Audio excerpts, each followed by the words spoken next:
Thanks, Benjamin. And I would say that at this point, it's not my job to leave you with a nicely, neatly packaged solution over what we came up with today.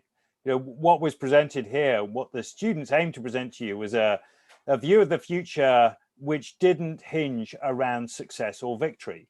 It's designed as a view of the world which lives with what it is. It's not perfect. It's a world that deals with reality and not one that lives in the beautiful conference rooms of leaders, perhaps. And this is critical because, of course, belligerents don't allow that perfect world that's planned in ivory towers and beautiful places to come to pass unchallenged in any form of life. That's belligerence not just in national security terms, but also in industry or across medicine. Not only is this idea of indecisive is not new, I think has been shown today.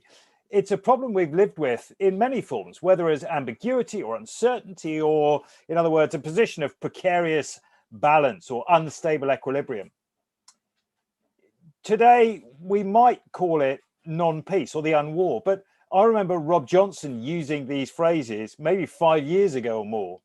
We seem to have forgotten the lessons of conflicts, business and societies across millennia, and fallen prey to some of the fiction and their writers and their penchants for beautiful endings and neat conclusions.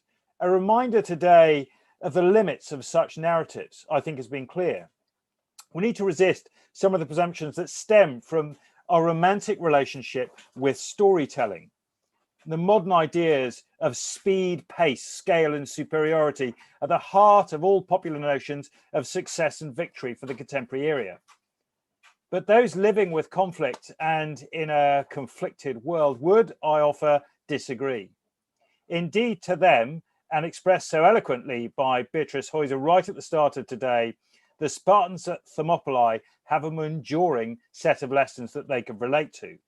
The idea that slow, careful, managed, grinding defeat of even a small force with no sense or possibility of superiority may deliver a long-term, just legacy. A more desirable end, perhaps, we might see. But whilst there's some luxury in that for academics, a beautiful debate about the validity of neophilia and presentism, it is less convincing for those in the military who must face the challenges, whether in Mali, Syria, or Yemen today, or perhaps against Russia, China, Iran, or others, perhaps including climate change in the future. And a hat tip there to Olaf for a spellbinding presentation. We can't simply say to these young people today, hey, don't worry, it's going to be fine. That's just not good enough. The reality does not have happy endings. So what do we draw from it? I think from all our speakers today, I took a common thread, that the central role in people, in the dynamics of conversations, decision-making, strategy and action, and critically in thinking.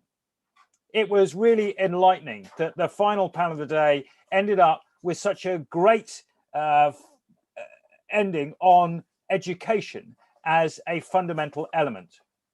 To prepare people for roles in an uncertain, ambiguous, indecisive future, we need to develop in these people certain characteristics. I would argue that they're less about the STEM skills that we hear so much today. They're less about technical compatibility, architectural knowledge, their ability to format.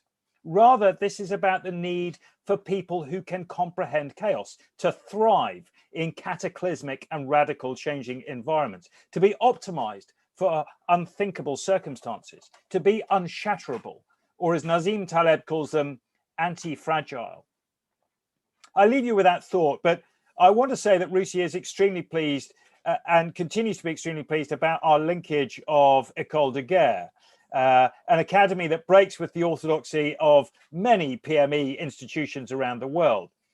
They encourage students to work outside their comfort zone, to tickle their intellectual curiosity and to take them further. So thank you, well done, and congratulations to the networking group at École de Guerre and their mentors in the English language department. Kudos to General Vigilant for the continued leadership and the freedom he gives to his charges. And I, for one, will leave it there with a most fulfilling day behind me. Benjamin, over to you.